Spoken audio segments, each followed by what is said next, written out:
আসসালামু আলাইকুম। সমাসের ধারাবাহিক ক্লাস নেওয়ার যে কথা ছিল সেই অনুযায়ী আজকে আমাদের ক্লাস হবে কর্মধারয় সমাস সম্পর্কে। দ্বন্দ্ব সমাসের যেদিন ক্লাস নিই সেদিন সমাসের বিভিন্ন বিষয় নিয়ে আলোচনা হয়েছিল এবং আমি বলেছিলাম যে সমাসের প্রত্যেকটি প্রকারভেদ নিয়ে আলোচনা হবে পেজে এবং প্রত্যেকটি প্রকারভেদের ক্লাস আপলোড দেওয়া হবে। তারই পরিপ্রেক্ষিতে আজকে আমাদের আলোচনার বিষয়বস্তু হবে কর্মধারয় সমাস। এই কর্মধারয় সমাস মানে সমাসের যে ক্লাসিফিকেশন গুলো আছে বা প্রকারভেদ গুলো আছে এর মধ্যে কর্মধারয় সমাস সব থেকে ইম্পর্টেন্ট একটি বিষয় এবং কর্মধারয় সমাস থেকে বিশ্ববিদ্যালয় ভর্তি পরীক্ষা, বিভিন্ন চাকরির পরীক্ষা এবং বিভিন্ন প্রতিযোগিতামূলক পরীক্ষায় সব থেকে বেশি প্রশ্ন আসে এবং কর্মধারয় সমাসের আবার ক্লাসিফিকেশন আছে। এর মধ্যে উপমান, উপমিত এবং রূপক কর্মধারয় থেকে সব থেকে বেশি প্রশ্ন আসবে এবং আসে। এই ভিডিওটা যারা এবার এইচএসসি পরীক্ষা দেবে এইচএসসি পরীক্ষার্থীদের জন্য অনেকটা কাজে লাগবে। তো আমরা দেরি না করে ক্লাসে চলে যাই সরাসরি। কর্মধারয় সমাসকে বর্ণন সমাসও বলা হয়ে থাকে। তাহলে কি সমাস বলা হয়ে থাকে? বর্ণন সমাসও বলা হয়ে থাকে। এবং কর্মধারয় সমাসের যে ক্লাসিফিকেশন গুলো আছে সবগুলা নিয়ে আমরা আজকে আলোচনা করব। আমার মনে হয় যদি পুরো ভিডিওটা দেখেন আপনি তাহলে কর্মধারয় সমাস থেকে আর প্রশ্ন আপনার ভুল হওয়ার সম্ভাবনা খুব কম থাকবে। ভুল তো হবেই, মানুষের স্বাভাবিক। একবারে যদি আপনি পেরে যান তাহলে তো আপনি মানুষ থাকলেন না, সেটা আপনি এলিয়েনের পর্যায়ে চলে গেলেন। তো একবারে আপনার সবকিছু পারার কোনো প্রয়োজন নাই বা দরকারও নাই। তো আমরা কর্মধারয় সমাস বা বর্ণন সমাস যেটাকে বলা হয় সেই সমাসের সংজ্ঞাটা একটু আমরা দেখব। যেমন যেখানে বিশেষণ বা বিশেষ্য ভাবাপন্ন পদের সাথে বিশেষ্য বা বিশেষ্য ভাবাপন্ন পদের সমাস হয় এবং পরপদের অর্থ প্রাধান্য পেলে তাকে কর্মধারয় সমাস বলে। আমি জানি কিছুই বুঝতে পারেননি এই সমাসের সংজ্ঞাটা পড়ে। কর্মধারয় সমাসের সংজ্ঞা পড়ে আপনার মাথার ভিতর কিছু নাই। তো সমাসের সংজ্ঞা দিয়ে কখনো সমাস নির্ণয় করা সম্ভব না। প্রথম যে সমাসের ক্লাস নেই সেদিন আমি বলেছিলাম যে তিনটা সমাসের পরপদ প্রধান। একটা হচ্ছে দ্বিগু সমাস, কর্মধারয় সমাস এবং তৎপুরুষ সমাস।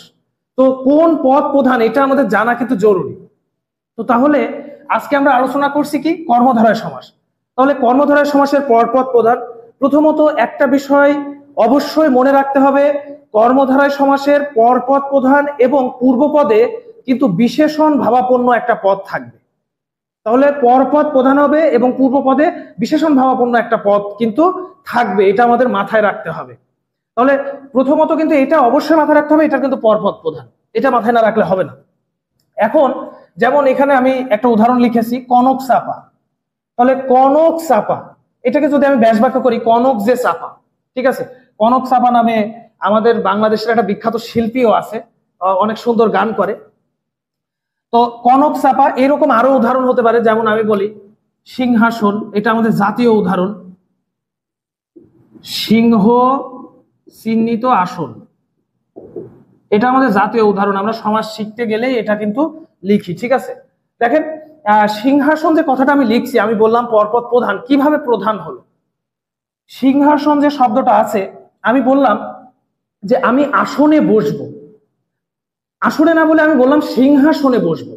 তাহলে কি আমি সিংহের আসনে বসবো না আসনে বসবো? অবশ্যই আসনটা কিন্তু প্রধান, আসনটা প্রধান, মানে এই পরপদটা প্রধান আর ওটা হচ্ছে সিংহের মতো আসন বা যেটা আপনি কল্পনা করতে পারেন, মানে আসনটাকে কেন্দ্র করা হচ্ছে। সেই ক্ষেত্রে আমাদের বলা হচ্ছে সিংহ চিহ্নিত আসন। আসন আমি বললাম মহানবী, মহান যে নবী, আমি বললাম আমি মহানবীর কাছে যাচ্ছি। তাহলে কি আমি নবীর কাছে যাচ্ছি না মহার কাছে যাচ্ছি? অবশ্যই নবীর কাছে। তাহলে নবী কোন পদে আছে? পর পদে আছে। আমি একটু লিখি তাহলে বুঝতে সুবিধা হবে। আমি বললাম মহানবী, মহানবী, তাহলে কি হলো? মহান যে নবী। এখন আমি বলতেছি মহানবীর কাছে যাচ্ছি, তাহলে কি আমি মহার কাছে যাচ্ছি না নবীর কাছে যাচ্ছি? নবীর কাছে যাচ্ছি। তাহলে নবী কোন পদে আছে? পর পদে আছে। তাহলে এখানে পরপদ প্রধান হচ্ছে। আর পরপদ প্রধান কয়টা সমাসের হয়? তিনটা সমাসের হয়। তার ভিতরে একটা দ্বিগু সমাস আছে। আমি বলেছিলাম পরপদ প্রধান এবং সংখ্যা থাকলে তখন দ্বিগু সমাস হবে। এখানে কি কোনো সংখ্যা আছে? নাই কোনো সংখ্যা। তাহলে বাদ থাকলো কয়টা? দুইটা। একটা হচ্ছে তৎপুরুষ সমাস আর একটা কর্মধারয় সমাস। তাহলে এই যে মহান, এই যে মহান যেটা আছে, মহা বা মহান যেটা আমরা বলি না কেন, তো এটা কি? তার একটা গুণ, তাহলে গুণ হলে সেটা কি বিশেষণ হচ্ছে? তাহলে প্রথমেই তো বললাম পরপদ প্রধান এবং বিশেষণ ভাবাপন্ন একটা পদ থাকবে পূর্বপদে, তাহলে সেটা কিন্তু আছে এখানে। তাহলে এইভাবে আমাদের বের করতে হবে, এটা হচ্ছে মেন বিষয়। এখন আমরা চলে যাব উপমান, উপমিত, রূপক কর্মধারায় এবং মধ্যপদলোপী কর্মধারায়। এই জায়গা থেকে আপনারা কোশ্চিন ব্যাংক খুঁজলে দেখতে পারবেন যে বিভিন্ন প্রতিযোগিতামূলক পরীক্ষায় এই জায়গা থেকে প্রচুর পরিমাণে প্রশ্ন আসছে। একটা হচ্ছে উপমান, উপমিত, আরেকটা রূপক কর্মধারায় এবং মধ্যপদলোপী কর্মধারায় সমাস, আরেকটা আছে সাধারণ কর্মধারায় সমাস আছে। তো আমরা ফার্স্ট অফ অল চলে যাব মধ্যপদলোপী কর্মধারায় সমাসে। তো মধ্যপদলোপী কর্মধারায় সম্পর্কে আমাদের আলোচনার ক্ষেত্রে প্রথমত এই যে এখানে একটা শব্দ দেওয়া আছে পদলোপী। লোপ পাওয়া মানে কি? চলে যাওয়া বা হারিয়ে যাওয়া। এটা কিন্তু আমরা যখন ওই যে ধ্বনি পরিবর্তনটা পড়েছিলাম তখনও কিন্তু ওখানে লোপ পাওয়ার একটা কথা কিন্তু ছিল, আমি বলেছিলাম ওখানে। তো এক কথায় হচ্ছে মধ্যপদ, মধ্য মানে কি? মাঝ, আর পদ মানে হচ্ছে মাঝের পদ, এবং লোপী মানে লোপ পাবে, মানে মাঝের পদ লোপ পাবে। যেমন তাহলে মাঝের পদ যদি কোনো কর্মধারয় সমাসে লোপ পায় সেটা কোন কর্মধারয় সমাস হবে? মধ্যপদলোপী কর্মধারয় সমাস হবে। যেমন এই যে এখানে আছে ঘর জামাই, তাহলে কি হবে? ঘরে আশ্রিত জামাই। এই যে এখানে ঘরে আশ্রিত জামাই কথাটা আছে, এখানে দেখেন যে এই আশ্রিত কথাটা কি আছে? এখানে নাই। তাহলে আশ্রিত কথাটা কিন্তু উঠে গেছে, মানে মাঝের যে পদটা ছিল সেটা থাকছে না। তাহলে এরকম আরো উদাহরণ হতে পারে, যেমন আমি বললাম স্মৃতিসৌধ, স্মৃতি রক্ষার্থে সৌধ, রক্ষার্থে কথাটা কিন্তু আর পরে থাকতেছে না। আবার প্রাণ ভয়, এটা ঢাকা ইউনিভার্সিটি 8-9 সেশনে আসছিল। তাহলে আমরা বুঝতে পারছি যে মধ্যপদলোপী কর্মধারয় সমাস থেকে কিন্তু ইতিপূর্বে প্রশ্ন হয়েছে। যেমন প্রাণ ভয়, প্রাণ যাওয়ার ভয়, এই যাওয়ার কথাটা কি এখানে আছে? নাই। তাহলে কি হচ্ছে? মাঝের পদটা উঠে যাচ্ছে। তারপরে আমি বলি হাসি মুখ, হাসি মাখা মুখ, তাহলে এই যে মাখা কথাটা কি এখানে আছে? নাই কিন্তু। আবার আমি বলি পরিচয় পত্র, যেমন জাতীয় পরিচয় পত্র আছে, এটা অনুযায়ী পরিচয় পত্র, পরিচয় জ্ঞাপক পত্র, তো জ্ঞাপক কথাটা কি এখানে আছে? নাই। এটা খুলনা ইউনিভার্সিটির 15-16 সেশনের কোশ্চিন। তো বোঝা যাচ্ছে যে মাঝের পদটা যদি উঠে যায় তাহলে সেটা হবে মধ্যপদলোপী কর্মধারয় সমাস, ঠিক আছে? যেমন আমি বললাম জীবন বীমা, জীবন রক্ষার্থে বীমা, ঠিক আছে? এরকম ধরনের হতে পারে। তো আমাদের এটা মধ্যপদলোপী কর্মধারয় সমাস, কিন্তু আমাদের এই কর্মধারয় সমাসের সব থেকে যেখানে সমস্যাটা তৈরি হয় সেই সমস্যাটা হচ্ছে উপমান কর্মধারয় সমাস এবং উপমিত কর্মধারয় সমাস। এখান থেকে সব থেকে বেশি প্রশ্ন আসে এবং এখান থেকেই আমাদের একটা কনফিউজ সৃষ্টি হয়ে যায় ভিতরে, যেটা আমরা পরীক্ষার হলে গুলায়ে ফেলি। তো আজকের পর থেকে আর সমস্যা হবে না এখান থেকে ইনশাল্লাহ। তো এটা যাওয়ার আগে, উপমান উপমিততে যাওয়ার আগে একটা বিষয়, উপমেয় নিয়ে একটা স্টুডেন্টদের মাঝে সমস্যা থাকে। কি নিয়ে সমস্যা থাকে? উপমেয় নিয়ে। সেই উপমেয়টা নিয়ে আলোচনা করব। একটা কথা খাতায় লিখে রাখতে পারেন বা মাথায় রাখতে পারেন, আজকের পর থেকে উপমেয় নিয়ে আর সমস্যা হবে না। এই যে এখানে একটা শব্দ লিখছি আমি, সরি শব্দ না, এখানে একটা বাক্য লিখেছি, চোখ তার কাজলের মতো কালো, এখানে লেখা আছে। অনেক সময় ওই যে নতুন প্রেমে পড়লে কিন্তু এই জিনিসটা হয়ে থাকে, যে চোখ তার কাজলের মতো কালো, বা এরকম বলে থাকে তোমার চোখ গরুর মতো সুন্দর। ও সরি, গরুর মতো না, মানে ওই যে কি হরিণের মতো সুন্দর। গরুর মতো সুন্দর বললে কিন্তু আবার ওই ওখানে কিন্তু রিলেশন আবার মানে ভ্যানিস্ট হয়ে যাবে কিন্তু, ঠিক আছে? তো ভুল করে গরুর মতো বলা যাবে না, হরিণের মতো সুন্দর। তো যাই হোক, আমরা মেন টপিকসে যাই, যে চোখ তার কাজলের মতো কালো। আচ্ছা, এখানে মেন বিষয় কোনটা? মেন বিষয় হচ্ছে চোখ, কারণ চোখকে হচ্ছে কাজলের সাথে তুলনা করা হয়েছে। ভালো করে বিষয়টা বোঝেন যে চোখকে কাজলের সাথে তুলনা করা হয়েছে, তাহলে চোখ হচ্ছে মেন। একটা কথা মনে রাখবেন, যাকে তুলনা করা হবে সেটা হচ্ছে উপমেয়, মানে যাকে তুলনা করা হবে সেটা হচ্ছে উপমেয়, আর যার সাথে তুলনা করা হবে সে হচ্ছে উপমান। আমি আবার আরেকবার রিপিট করতেছি, যাকে তুলনা করা হবে সে হচ্ছে উপমেয়, আর উপমেয় আর উপমিত একই বিষয়। উপমেয় আর উপমিত একই বিষয়। আর যার সাথে তুলনা করা হবে সেটা হচ্ছে উপমান। তাহলে একটু দেখি, চোখ তার কাজলের মতো কালো, তাহলে কাজলের মতো চোখ মানে চোখটা মেন বিষয়, কাজলের সাথে তুলনা করা হয়েছে। তাহলে উপমেয় আর উপমান কিন্তু একই বিষয়, তাহলে চোখ হচ্ছে এখানে উপমেয়। আর কার সাথে তুলনা করা হলো? কাজলের সাথে তুলনা করা হলো, তাহলে কাজলের মতো চোখ, তাহলে কাজলটা কি হবে? উপমান। আর এই যে মতোটা মাঝখানে বসতেছে, এটা হচ্ছে তুলনাবাচক শব্দ। এই যে তুলনা করা হয়েছে, কখনো যদি পরীক্ষায় আসে যে মতো কি জাতীয় শব্দ, তুলনাবাচক শব্দ। আরেকটা হচ্ছে কালো যে কথাটা আছে, কাজল তো সবসময় কালোই হয়, কালো যে কথাটা আসে এটা হচ্ছে সাধারণ ধর্ম। তাহলে আবারও বলছি যে যাকে তুলনা করা হবে সেটা হবে উপমেয় বা উপমিত, আর যার সাথে তুলনা করা হবে সেটা হবে হচ্ছে উপমান। এখন এখানে তো সাধারণ ধর্ম, উপমান, উপমেয় এবং তুলনাবাচক শব্দ আমরা দেখলাম।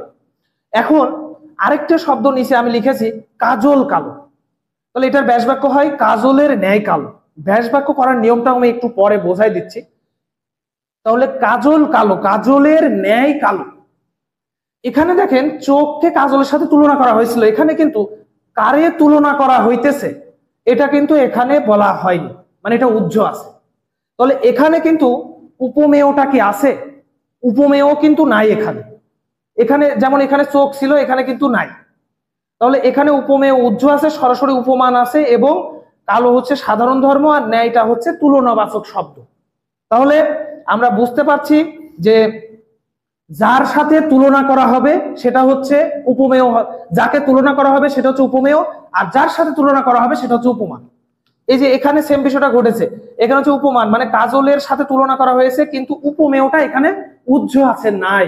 যে কাজলের ন্যায় কালো, সেটা কি কালো কাজলের ন্যায় সেটা কিন্তু এখানে দেওয়া নেই, মানে উপমেয় উজ্জ্ব আছে এখানে। ঠিক আছে, এখন এইটা অনেক সময় আসে কি যে উপমেয় কি, এটা আসে, তো সেই কারণে আমি একটু ডিটেলস বলে দিলাম। এটা আপনারা খাতায় নোট করে দেখতে পারেন। লাস্ট আর একবার বলতেছি, যাকে তুলনা করা হবে সেটা হচ্ছে উপমেয়, আর যার সাথে তুলনা করা হবে, যার সাথে তুলনা করা হচ্ছে সে হচ্ছে উপমান। ঠিক আছে, তো এখন আমরা চলে যাব উপমান উপমিত, এই দুইটা বিষয় আমরা দেখব আজকের পর থেকে। এটা আর আমি মনে করি আর কোন স্টুডেন্ট যারা একটু মাথায় রাখবে, এটা 2 মিনিট সুন্দরভাবে একটু মাথায় রাখবে, তাদের আর সমস্যা হবে না এটা থেকে পরবর্তীতে। আমরা সাধারণত ম্যাক্সিমাম সময় এই ক্লাসগুলো যখন করেছি তখন আমাদের টিচার কিন্তু সরাসরি বলে দিয়েছে উপমান মানে বাস্তব তুলনা এবং উপমিত মানে অবাস্তব তুলনা, এটা সাধারণত সবসময় বলে থাকছে। কিন্তু তার ভিতরে ব্যাস বাক্যটা কিভাবে হবে বা আরো কিভাবে হতে পারে সেটা কিন্তু আমরা ক্লিয়ার থাকি না। হ্যাঁ, এটা সাধারণভাবে মনে রাখতে হবে যে উপমান কর্মধারায় সমাস যদি সত্য কোনো তুলনা হয়ে থাকে তাহলে সেটা উপমান কর্মধারায় সমাস হবে, এবং মিথ্যা কোনো তুলনা হয়ে থাকলে সেটা উপমিত কর্মধারায় সমাস হয়ে থাকে। তো যেমন এটা অবশ্যই মাথায় রাখতে হবে, বাস্তব কোনো তুলনা থাকলে সেটা হচ্ছে উপমান, এবং অবাস্তব তুলনা থাকলে সেটা হচ্ছে উপমিত কর্মধারায় সমাস হবে। যেমন এটার ব্যাস বাক্য নির্ণয় করার ট্রিক্সটা আগে শিখতে হবে। এই উপমান কর্মধারায় সমাস যখন আপনার দেখবেন যে আপনার বাস্তব তুলনা করতেছে সেটা কর্মধারায় সমাস হচ্ছে, তখন তো আপনি গেস করে ফেলেছেন যে সেটা উপমান কর্মধারায় সমাস হচ্ছে। তখন তারপরে আপনার যদি ব্যাস বাক্য তৈরি করতে বলে তাহলে ব্যাস বাক্যটা কিভাবে তৈরি করতে হবে সেটা তো আপনার মাথায় রাখতে হবে। যদি উপমান কর্মধারায় সমাস হয়ে থাকে তাহলে সেই ক্ষেত্রে পূর্বপদ যেটা থাকবে পূর্বপদেই থেকে যাবে, তার সাথে বসবে হচ্ছে র অথবা এর, মানে রও দিতে পারেন বা এরও দিতে পারেন আপনি, বিভক্তি র অথবা এর বিভক্তি। তারপরে বসবে হচ্ছে ন্যায় বা অথবা মতো, যে এখানে লিখছিলাম মতো, মানে তুলনাবাচক শব্দ লিখতে হবে আপনাকে। তারপরে পরপদ, খুবই ইজি একটা বিষয়, এটা মনে রাখবেন।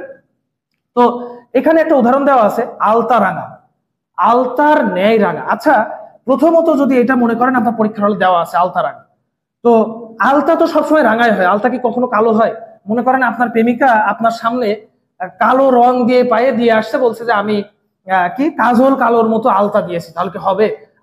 আলতা সবসময় কিন্তু রাঙাই হয়ে থাকে, লাল হয়ে থাকে। তাহলে এটা একটা বাস্তব তুলনা।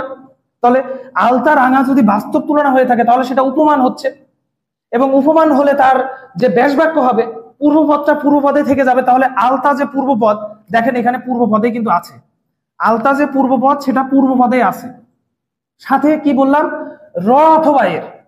তাহলে এখানে দেখেন আলতার সাথে র যোগ হয়েছে, আলতার। তারপরে কি যোগ হবে? ন্যায় অথবা মতো। তো আমি এখানে ন্যায় দিলাম সৌন্দর্যের মানে ভিত্তিতে, মানে একটু বাক্যটা সুন্দর লাগবে, এবং লাস্টে রাঙা বসে গেছে, এটা কি কঠিন? কোনো কঠিন না আমি মনে করি। তাহলে আলতার ন্যায় রাঙা। আবার আমি বলি দুধ সাদা, দুধ তো সবসময় সাদাই হয়, দুধ তো আর কোনো সময় কালো হয় না, ঠিক আছে? তো দুধ সাদা, দুধের ন্যায় সাদা, এই যে দুধ যেটা এখানে এর দিয়েছি। এখন আপনি এটা আপনাকে বাক্যের ভিত্তিতে নির্বাচন করতে হবে যে আপনি র বসাবেন না এর বসাবেন। কারণ কি? কারণ এখানে দেখেন দুধের সাথে যদি শুধু র বসান তাহলে কি মিলতেছে আপনার বাক্য? দুধর হবে কিছু, হলো না কিন্তু। তো সেই ক্ষেত্র থেকে দুধের ন্যায় সাদা।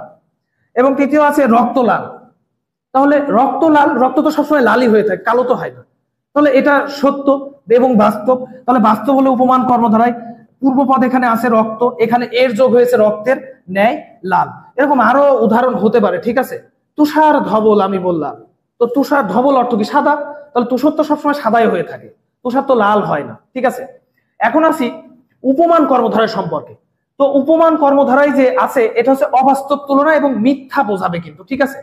তো অবাস্তব তুলনা এবং মিথ্যা যদি বোঝায়, এখানে ব্যাস বাক্য করার ক্ষেত্রে একটা বিষয় মনে রাখতে হবে যে এটারও পূর্বপদ থাকবে। এখানে যেমন পূর্বপদ থাকছিল, এখানেও পূর্বপদটা প্রথমেই থাকবে। এবং এখানে কিন্তু র এর চলে আসছিল পূর্বপদের পরে, এখানে আর র এর আসবে না। এখানে পূর্বপদের পরে পরপদ চলে আসবে সরাসরি, এবং পরপদের সাথে র এর ব্যবহৃত হবে, প্লাস থাকবে ন্যায় মতো। এই ন্যায় মতোটা পরে চলে আসবে। প্রথমে আমি আরেকবার বলতেছি, পূর্বপদ প্লাস পরপদ, তারপরে র অথবা এর বিভক্তি, প্লাস ন্যায় অথবা মতো। এখানে দেখেন ন্যায় অথবা মতোর পরে কিন্তু পরপদ বসছিল, কিন্তু এখানে এটা হবে না, ন্যায় অথবা মতো সবার পরে বসবে, মানে যেটা তুলনাবাচক শব্দ। তো এখানে আমি বললাম মুখচন্দ্র, তাহলে ব্যাস বাক্যটা আমি করে দেখি। আচ্ছা, মুখ কি কখনো চন্দ্রের মতো হয়ে থাকে? এটা একটা অবাস্তব তুলনা। অবশ্যই এটা হয়, নতুন নতুন প্রেমে পড়লে দেখা যাচ্ছে যে অনেক সময় ওই যে ছেলেরা কিন্তু এটা বলে থাকে তার প্রেমিকাদের যে তোমার হচ্ছে চোখ হচ্ছে ডাগর ডাগর, তারপরে বনলতা সেনের মতো তোমার হচ্ছে চুল, তারপরে দেখা যাচ্ছে চন্দ্রের মতো মুখ। কিন্তু আসলে এগুলো অবশ্য মেয়েরা মিথ্যা শুনতেই বেশি ভালোবাসে, ঠিক আছে। যত মিথ্যা বলা হবে তত কিন্তু পছন্দ করবে আর কি, ঠিক আছে। প্রেম মানেই মিথ্যা, প্রেম মানেই ধোঁকা, ঠিক আছে। তো মুখচন্দ্র যেটা আছে, মুখ কখনো চন্দ্রের মতো হয় না, মানে এটা অবাস্তব, ঠিক আছে। তো তাহলে কি হবে? এটা মুখচন্দ্রের ন্যায়। মুখটা প্রথমে বসছে, তারপরে পরপদ যেটা ছিল হচ্ছে চন্দ্র, চন্দ্রর সাথে হচ্ছে র এর হয়েছে, এবং পরে ন্যায় বসছে আর কি, ঠিক আছে। তারপরে সিংহ পুরুষ। আচ্ছা, পুরুষ কি কখনো সিংহর মতো হয়ে থাকে? কখনো হয় না কিন্তু পুরুষ সিংহর মতো। তাহলে কি হবে? পুরুষ সিংহের ন্যায়, অবাস্তব তুলনা। পদ্ম লোচন, লোচন পদ্মের ন্যায়, ঠিক আছে। এভাবে আপনারা হচ্ছে প্র্যাকটিস করতে পারেন। আরো অনেক উদাহরণ আছে, যেমন এই যে এই মুখচন্দ্র, তারপরে রক্তলাল, এইগুলা তুষার ধবল, এই উদাহরণগুলা বারবার পরীক্ষায় আসছে, এই উদাহরণগুলো বারবার আসে পরীক্ষায়, ঠিক আছে। এগুলো প্র্যাকটিস করলে আর সমস্যা হবে না। তাহলে কি হবে? উপমান বাস্তব তুলনা এবং উপমিত হচ্ছে অবাস্তব তুলনা। আমি কিন্তু এখানে যে ব্যাস বাক্যটা হবে, সেই ব্যাস বাক্যে কিভাবে নির্ণয় করতে হবে সেটাও কিন্তু আমি দিয়ে দিয়েছি। এবং আবার বলেছি যে তিনটা সমাসের কিন্তু পরপদ প্রধান, একটা হচ্ছে দ্বিগু সমাস, একটা কর্মধারয় সমাস, আরেকটা কি, আরেকটা হচ্ছে তৎপুরুষ সমাস। আর দ্বিগু সমাস তো এখান থেকে বের করা খুবই সহজ, পরপদ প্রধান হবে এবং সংখ্যা থাকবে কিন্তু। এবং পরবর্তী কাজটা হবে আমাদের তৎপুরুষ সমাস এবং কর্মধারয় সমাস নির্ণয়। তাহলে কিভাবে নির্ণয় করব?